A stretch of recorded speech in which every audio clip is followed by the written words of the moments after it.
Welcome back to our world history class. It's me, Mr. Ramos. Go ahead, log into our LODA-USD website,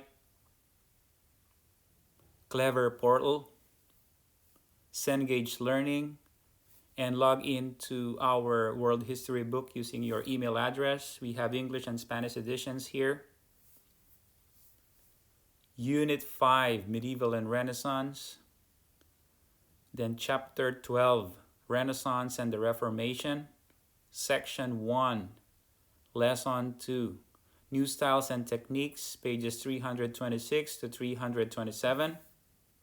I know it feels like a long time ago, but in the last chapter, we learned about the stained glass cathedrals during the Middle Ages.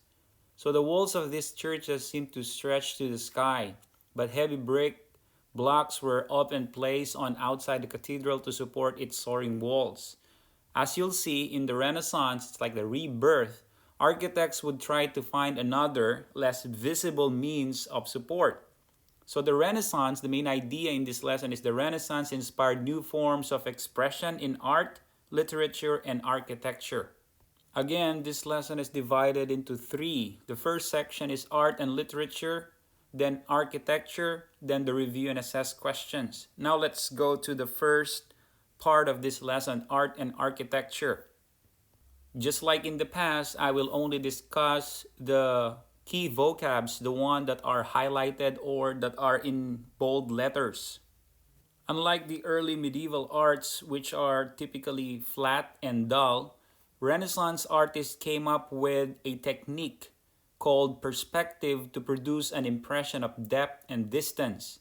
So, unlike the Middle Ages, perspective allowed Renaissance artists to produce work that looked three-dimensional or 3D. Now let's talk about the next key vocab, which is secular. So the subjects of artwork changed as well. Artists including Titian, a great painter in Venice, still drew inspiration from religious subjects. But secular or non-religious, that's the meaning of the word secular, subjects also became popular. For example, Sandro Botticelli of Florence painted La Primavera, which means the arrival of spring. Perfect timing, it's springtime. So, new styles in arts weren't limited to painters and sculptors. Renaissance writers got into the act as well. Instead of using Latin, which is the language of the church, many wrote in a vernacular or native language. One of the first writers who used the vernacular language was Dante Alighieri. He was born in Florence around 1265 and died around 1320-ish. So Dante's greatest masterpiece is the Divine Comedy. The epic poem describes the journey through hell, purgatory, and heaven. So the purgatory is a Roman Catholic Church teaching. The allegory draws on medieval Christian theology and is said to represent a soul's journey toward God.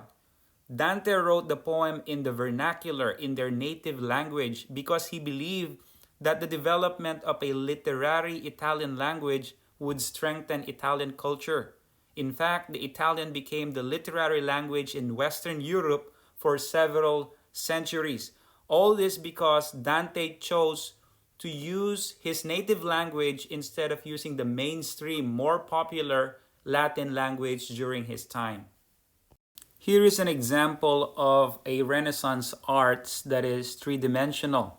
So the ideal city of Piero della Francesca, the larger buildings in the foreground and the smaller ones in the background provide an illusion of depth and distance.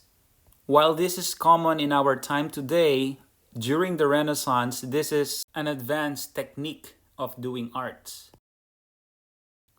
Now let's talk about architecture. During the Renaissance, architects found inspiration by studying buildings of ancient Rome and Greece. Remember, Renaissance is the rebirth of classical thinking, classical arts, and architecture. They adapted these techniques and created a unique way of doing arts, architectures, and engineering technology in the Renaissance. One of these architects was Brunelleschi, and Brunelleschi was featured in our Chapter 12 introduction. To summarize, architects during Brunelleschi's time were challenged to create a dome that is self-supporting.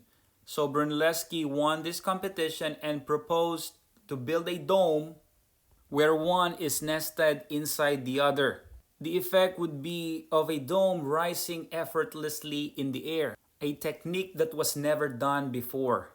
So Brunelleschi's dome, when it was completed in 1436, it soared to a height of about 374 feet. Engineers today still wonder how Brunelleschi constructed this masterpiece, and it remained the largest brick dome even to our time today. Go ahead, magnify this dome so that you can see how the details of how it was created. This dome used millions of bricks of different shapes and sizes, and the details is just so impressive. This was the technique that I was talking about. To prevent the base of the dome from bulging outward, Brunelleschi constructed an inner and outer dome connected by vertical and horizontal brick ribs. There are also supporting rings. Experts know that this wooden ring helped hold the dome in place. They believe that the two stone rings above may also have been used. Check the details for yourself so that you can appreciate how this engineering architectural wonder inspired a lot of architects during the Renaissance.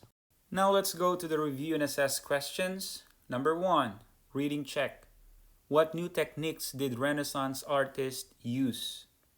Number 2, make inferences. Why do you think some Renaissance writers began expressing themselves in the vernacular? Dante Alighieri is an example of this, actually the pioneer. Number 3, interpret visuals.